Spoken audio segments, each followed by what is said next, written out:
دیفاع لە بەهاییەکانی ئێران دیفاع لە ئازادی و مافی ئینسانە. لەگەڵ دەستپێکی ساڵی نوێ دیسان بیانووینێ بۆ ڕێگری لە خوێندنی بەهاییەکان لە ئاستە جۆرا و جۆرەکاندا دێتە گۆڕێ. ئاینی بەهایی لە ئاینە ڕسمیەکانی ئێران نییە، هەر بۆیە ئەو خوێندکارانەی کە بڵێن بەهاین لە مەدرسە دەردەکرێن. لەو فۆرمانەدا کە بۆ وەرگرتن لە زانکۆکان پڕی دەکەنەوە، ئەگەر بنووسن بەهاین بە ڕسمی وەرناگیرێن و ئەگەر بە پرسیاری پەیوەندیدار بە باوەڕی مەسحەبی خۆیان وڵام نەدەنەوە، دیسان بە بیانووی ناتەوایی پەروەندە ڕەت دەبنەوە.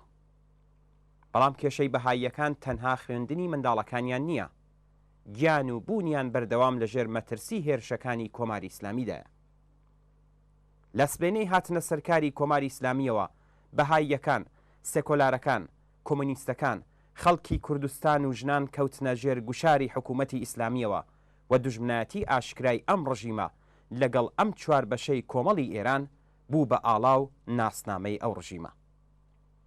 حکوومەتی ئیسلامی لەگەڵ هەموو شتێکی پێشکەوتن خواست، ئینسانی، مۆدێرن و خاوەنبایەخی جیهانی دژایەتی دەکات.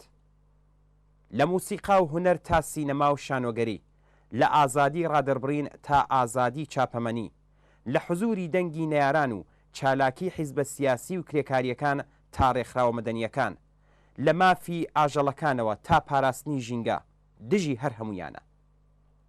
هیچ بوارێک نەبووە کە لەگەڵ سەرکوت و زیندان، ئەشکەنجە و ئیعدامی چالاکانی سەرەکی ئەو بوارانە بەرەوڕوو نەبوو بێتەوە.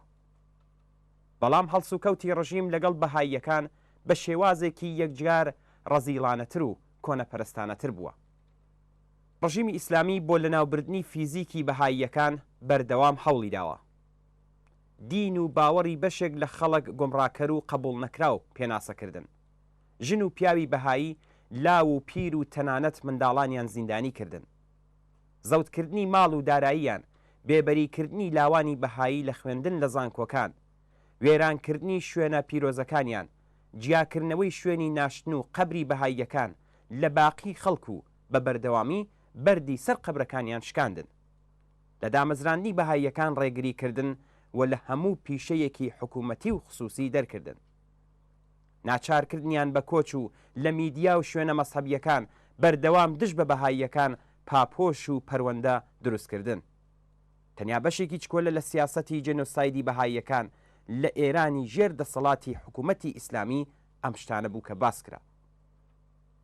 ئەوەی کە حکوومەتی ئیسلامی بەرامبەر بە خەڵکی بەهایی ئەنجامی دەدات، هەمان سیاسەتی ئاڵمانی نازی و باقی فاشیستەکانی سەدەی ڕابردوویە کە دژ بە یەهودیەکان، کولیەکان و سوسیالیستەکان بەکاری هێنا. هەمان سیاسەتی خلافەتی ئیسلامی عێراق و شام و یان داعشە کە دژ بە کوردە ئیزەدیەکان لە شەنگاڵ بەکردەوەیان دەرهێنا. بێدەنگی خەڵک و تەنانەت چاوپۆشی هێندێک لە ڕووناکبیران بەرامبەر سیاسەتی سڕینەوە و لە ناوبردنی خەڵکی بەهایی لەلایەن ڕژیمەوە دەستی حکوومەتی ئیسلامی و ئەرازل و ئۆباشەکانی بۆ داسەپاندنی کارەساتی زیاتر بەسەر بەهاییەکان ئاوەڵە هێشتوتەوە.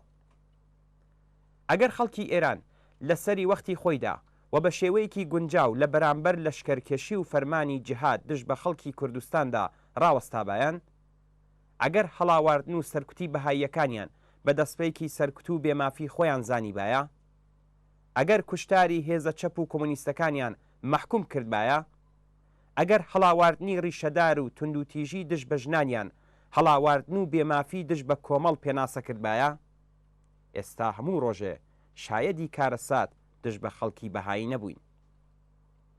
دیفاع و پشتیوانی لە خەڵکی بەهایی لە بەرامبەر سیاسەتی فاشستی و جێنۆسایدی حکوومەتی ئیسلامی، دیفاع لە مافی مرۆڤ، دیفاع لە ئازادی دین و بێدینی، دیفاع لە جیایی دین لە دەوڵەتە. جیایی دین لە دەوڵەت، نەبوونی دینی ڕسمی، جیایی دین و مەسحەب لە پەروەردە و بارهێنان، ئازادی دین و لەوەش گرنگتر ئازادی بێدینی و نەبوونی دین و مەسحەب، بڕینی هەر جۆرە یارمەتیەکی ماڵی و دەوڵەتی بە ناوەندەکان و دەستگای مەسحەب و ماڵیات وەرگرتن لە سەرچاوەی دارایی و تەجاری ناوەندە مەسحەبیەکان، مەرجی پێویستی ڕێگری لەو کارەساتانەیە کە دژ بە خەڵکی بەهایی و باقی کەمینە مەسحەبیەکان لە ئارادایە. ئەگەرچی ئازادی و مافەسەرەتاییەکانی خەڵکی ئێران پتر لە چواردەیە بە تونند و تیشترین شێوە لەلایەن کۆماری ئیسلامیەوە پێشێل دەکرێت، بەڵام لەو نێوەدا بەهاییەکان تەنیا لەبەر باوەڕیان گەلێک بێبەشی و ڕنج و ئازاری زیاتریان بەسەردا سەپاوە و گیان و بوون و نەبوونیان لە مەترسیدا بووە.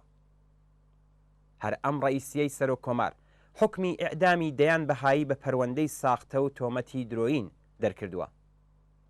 پێویستە هەر لەمڕۆوە بە هەموو ئیمکاناتی بەردەست و بەبێ هیچ ئەمما و ئەگەرێک لە مافی ئینسانی خەڵکی بەهایی لە بەرامبەر ڕژیمی ئیسلامی ئێراندا دیفاع بکەین. یەکێک لە شانازیەکانی خەڵکی خەباتکار لە کوردستان پێکەوە ژیانی ئاشتیانەی هەموو دین و مەسحەبەکان لەوانە تەحملی حزوری بەهاییەکان بووە. کوردستان هێشتاش تەنیا ناوچە ویان لەو دەگمەنە ناوچانایە کە بەهاییەکان لەلایەن خەڵکەوە بە باوەشی ئاواڵەوە وەردەگیرێن و دین بە بابەتی شخصی خەڵک پێناسە دەکرێت. بەهاییەکان و پەیڕەوان و باوەڕمەندانی هەر دین و مەسحەبێک هەر بیر و باوەڕێک پێویستە بتوانن لە ئازادی و ئەمنیەتدا بژین و گیان و ماڵیان لە هەر جۆرە دەستڕێژی حکوومەتی و یان تونندوتیژی دار و دەستەی ئەرازل و ئۆباشی مەسەبی لە ئەماندا بێت. هێرش و تونندوتیژی دژ بە بەهاییەکان ڕق و کینە نانەوە لە دژیان پێویستە دەست بەجێ کۆتایی پێبێت و بەهاییەکان بتوانن لە ئەمنیەت و ئازادیدا کار بکەن و بژین.